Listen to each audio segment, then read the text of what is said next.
प्रिय दर्शकों, आप सभी का स्वागत है हमारे इस YouTube चैनल पर।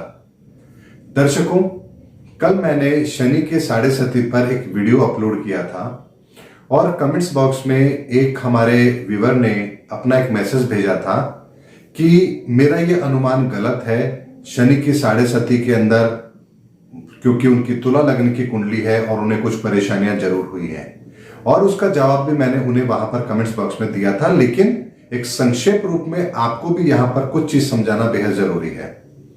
जो उन्होंने अपने कमेंट्स बॉक्स में लिखा था कि तुला लग्न की कुंडली होने के बाद भी उन्हें शनि की साढ़े सती में परेशानी हुई, वो उनका अधूरा ज्ञान था। यानी कि उनकी कुंडली के अंदर ऑलरेडी इस तरह की सिचुएशन बनी हुई है जो उनको अपने जीवन के अंदर बहुत बड़ा संघर्ष देने वाली है। ऐसे में आप यदि ये सोच रहे हैं कि शनि की साढ़े सती चल रही है इसलिए मेरे जीवन में परेशानी आ रही है, तो ये हमारा अनुमान गलत होता है। ये ठीक उसी तरह की स्थिति है जैसे कोई व्यक्ति आपको बोलता है कि मैं बीमार हूं। बीमार होने का मतलब ये नहीं है कि उसको क्या प्रॉब्लम हो रही है ये आपने डायग्नोस कर लिया। बीमार होने का मतलब है वो स्वस्थ नहीं है, लेकिन वो बीमार कैसे है? क्या उसको पेट दर्द है? क्या उसको सर दर्द है? क्या उसको कोई और तकलीफ है? क्या कोई दुर्घटना उसके साथ हुई है? ऐसा कौन सा कारण है जिसकी वजह से वो बीमार है? यदि वो आपको पता होगा तभी तो आप ये कह पाएंगे कि उसको ये प्रॉब्लम है। ठीक उसी तरह से यदि जीवन में हमारे कोई परेशानी आ रही है, इसका मतलब ये नहीं है कि साढ़े सती चल रही है इसलिए वो परेशानी आ रही है। अगर साढ़े सती से संबंधित परेशानी है तो आपको यह समझना पड़ेगा कि चंद्रमा आपकी कुंडली में कहां बैठा हुआ है, शनि आपकी कुंडली में कहां बैठा हुआ है, गोचर के अंदर उनकी स्थिति क्या है, वहां से उनका संबंध क्या बन रहा है, महादशा कौन सी चल रही है। यदि उससे संबंधित प्रतिफल आपको मिल रहे हैं, यानी कि जहां पर शनि की दृष्टि है, चंद्रमा की दृष्टि है, जिन घरों के वो मालिक हैं, यदि उन घरों से संबंधित कोई नेगेटिव रिजल्ट आपको उस समय पर मिल रहे हैं, तब आप ये मानिए कि आपको शनि की साढ़े सती परेशान कर रही है। लेकिन यदि परेशानी कुछ और है और आप सोचते हैं कि शनि की साढ़े सती की वजह से है, तो यह हमारा अनुमान बिल्कुल गलत होता है। दर्शकों, यही कारण है कि मैं यहां पर नए साल पर मैंने यहां पर कोई भी किसी भी तरह का राशिफल भी नहीं डाला। हालांकि बहुत से दर्शक हमें ये कहते हैं कि आप राशिफल क्यों नहीं डालते, दैनिक राशिफल भी आप दीजिए। लेकिन दर्शकों, आज इस वीडियो के अंदर मैं आपको और एक गूढ़ रहस्य बताता हूं। राशिफल होता है चंद्रमा से निर्धारित और लग्न होता है सूर्य से निर्धारित होता है। ऐसे में दर्शकों, जिस समय पर आपने जन्म लिया उस समय पर सूर्य को सामने रखकर क्या ग्रहों की स्थिति बन रही है उसके आधार पर लग्न तय होता है। लेकिन राशि आपकी चंद्रमा की स्थिति से निर्धारित होती है। लेकिन 2.25 दिन तक एक ही राशि के लोग पैदा होते हैं, तो आप सोचिए क्या 2.25 दिन तक पैदा होने वाले लोगों का एक ही भाग्य होगा? अब इसको और डिटेल में लॉजिकली आपको मैं बताता हूं। मान लीजिए कि आपका अश्विनी नक्षत्र में जन्म हुआ है और अश्विनी नक्षत्र के अंदर चंद्रमा 0 डिग्री है, तो यहां पर आपको केतु की दशा पूरे 7 साल भोगने को मिलेगी। लेकिन अगले दिन जब हम बात करेंगे तो वहां पर भरणी नक्षत्र के अंदर चंद्रमा होगा और भरणी नक्षत्र के अंदर जब चंद्रमा होगा तो यहां पर आपको शुक्र की महादशा भोगने को मिलेगी। और कृतिका नक्षत्र के पहले चरण में भी मेष राशि ही होगी, लेकिन सूर्य की महादशा आपको भोगने को मिलेगी। ऐसे में दर्शकों, एक चीज मुझे बताइए, क्या मेष राशि का जातक जो एक व्यक्ति केतु की दशा भोग रहा है, दूसरा शुक्र की दशा भोग रहा है और तीसरा जो सूर्य की दशा भोग रहा है अपने आरंभिक जीवन से, क्या उनके परिणाम एक जैसे होंगे? यह बिल्कुल भी संभव नहीं है। और उसके अलावा यदि मेष राशि की हम बात करेंगे तो मेष राशि का जातक तो मेष लग्न का भी हो सकता है और मीन लग्न का भी हो सकता है, यानी 12 में से कोई सा भी लग्न उनका हो सकता है। ऐसे में हर लग्न के जातक का अलग अलग व्यक्तित्व होगा, लेकिन एक ही राशि से हम ये कैसे निर्धारित कर सकते हैं कि उनको ये फल मिलने वाला है? इसीलिए दर्शकों, राशिफल को लेने से पहले एक चीज को समझिए कि वो सटीक कभी भी नहीं होते हैं। लेकिन यदि आप अपने लग्न फल को देखते हैं तो उसमें सटीकता ज्यादा होती है। और उसके अलावा भी यदि आप अपनी व्यक्तिगत कुंडली के आधार पर वर्ष फल देखते हैं तो वो 100% काम करेगा। यानी कि यहां पर केवल अनुमान के आधार पर कि मेष लग्न वालों को ये साल कैसा जाएगा या मेष राशि वालों को ये साल कैसा जाएगा, उसके आधार पर यदि आप कोई चीज देख रहे हैं तो यहां पर आपको एक चीज समझनी पड़ेगी कि यहां पर आपको उसके 100% परिणाम देखने को नहीं मिलेंगे। और ऐसा आप लोग सब जानते भी हैं। रोज आप न्यूज़पेपर में यदि आप राशिफल देखते हैं तो आपका यह अनुमान बिल्कुल सटीक होगा कि उसमें से कितनी % चीजें आपको आपके जीवन में होती हुई दिखी हैं।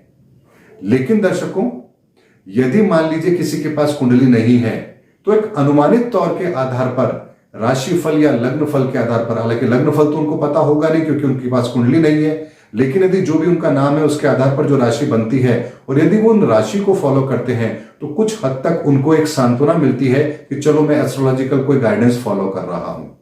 लेकिन वो पूरी तरह से सही नहीं होती है। इसीलिए हमें जीवन के अंदर ना ही तो राशि रत्न राशि के आधार पर पहनना चाहिए और ना ही राशिफल को अपनी लाइफ के अंदर सीरियसली लेना चाहिए जब तक कि आपकी अपनी कुंडली ना हो। यदि कुंडली नहीं है तो आप राशिफल को देख करके काफी हद तक अपना मार्गदर्शन ले सकते हैं, लेकिन ये अनुमानित होगा। लेकिन यदि आपके पास आपकी कुंडली है, आपको अपना जन्म समय सब कुछ पता है, तो फिर आपको अपने लग्न चार्ट के आधार पर अपने उस साल का प्रतिफल देखना चाहिए या सूक्ष्म दशा या प्राण दशा में भी जाकर के आप ये देख सकते हैं कि आने वाला दिन, अगला 1-2 दिन आपका कैसा रहने वाला है। क्योंकि महादशा बड़ी होती है, फिर अंतरदशा, उसमें प्रत्यंतर, फिर उसमें सूक्ष्म दशा और उसमें फिर प्राण दशा। यानी कि आप डेली का अपना यदि 2-3 दिन का भी देखना चाहें तो आप सूक्ष्म दशा में जाकर के देख सकते हैं कि किस दिन आपको किस तरह के फल मिलने वाले हैं। ये राशिफल से कहीं ज्यादा ऑथेंटिक होते हैं दर्शकों। इसीलिए बहुत सारी चीजें ऐसी होती हैं जो हमें पता तो होती हैं, लेकिन उनके कुछ गूढ़ रहस्य भी होते हैं जो हमें पता नहीं होते हैं। और जो इन गूढ़ रहस्यों को जानता है वही एक अच्छा एस्ट्रोलॉजर भी होता है। यानी कि किसी घटना को आपके जीवन में घटित होने के लिए कौन सी चीजें प्रभावी ढंग से कार्य करेंगी, जब तक उसका अनुमान ढंग से ना लगाया जाए तब तक आपको आपकी समस्या का समाधान भी नहीं मिल सकता। जैसे हमारे उन व्यूवर ने कहा कि तुला लगन की कुंडली में उनको परेशानी हुई, लेकिन वो ये भूल गए कि उनकी कुंडली के अंदर बाकी ग्रह ऐसी जगह बैठे हैं जो उनको बहुत परेशान करने वाले हैं। ऐसे में चूंकि यहां पर उसका दोष शनि की 6.5 को दे रहे हैं, तो यहां पर आपको इलाज भी फिर नहीं मिल पाएगा, क्योंकि आप उपाय करेंगे शनि की 6.5 के, जबकि उसकी वजह से प्रॉब्लम है नहीं, और जिन ग्रहों की वजह से प्रॉब्लम है आप उनका उपाय कर नहीं पाएंगे।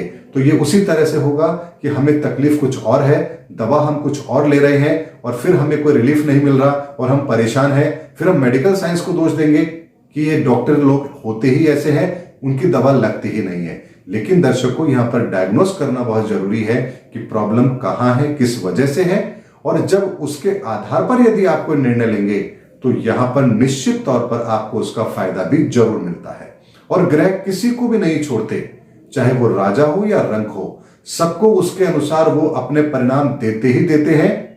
फिर ये हमारे अपने कर्म संस्कारों पर डिपेंड करता है और हमारे कुंडली के अंदर बाकी ग्रहों की प्लेसमेंट के ऊपर डिपेंड करता है कि हम उन परिस्थितियों को अपने जीवन में कैसे लेते हैं और अपने आप को उससे कैसे बाहर निकालते हैं। यदि मान लीजिए किसी की बुद्धि कौशल अच्छी है तो अपने बुद्धि के बल पर वो उन परिस्थितियों से अपने आप को बाहर निकालता है। किसी के अंदर पराक्रम अच्छा है तो अपनी मेहनत से वो अपने आप को परिस्थितियों से बाहर निकालता है, और ये भी उसकी कुंडली से तय होता है कि इस व्यक्ति को कौन सा सहारा दिया जाए जिससे वो अपनी परिस्थितियों से लड़ सकता है। यानी यदि बुद्धि कौशल उसके अंदर है तो उसे अपने मनोबल ऊंचा रखना पड़ेगा ताकि वो उन परिस्थितियों का मुकाबला कर सके।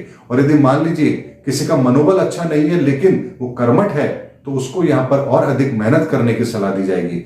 यानी कि जैसा व्यक्ति का व्यक्तित्व होगा उसके आधार पर ही उस व्यक्ति को अपने ग्रहों के परिणामों के आधार पर ही उसे यह सुझाव दिया जाता है कि उसे अपने जीवन के अंदर आने वाली परिस्थिति के अंदर अपने आप को कैसे मैनेज करना है। और यही एस्ट्रोलॉजी का सिद्धांत भी है।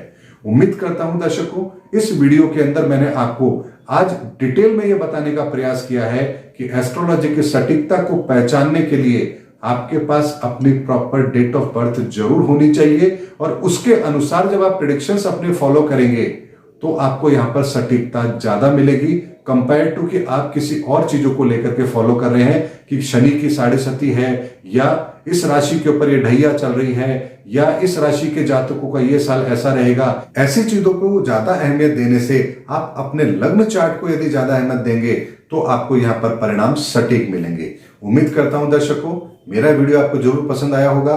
अगली वीडियो में फिर आपसे मुलाकात होगी, तब तक हमारे चैनल पर बने रहिए। जय हिंद, जय भारत।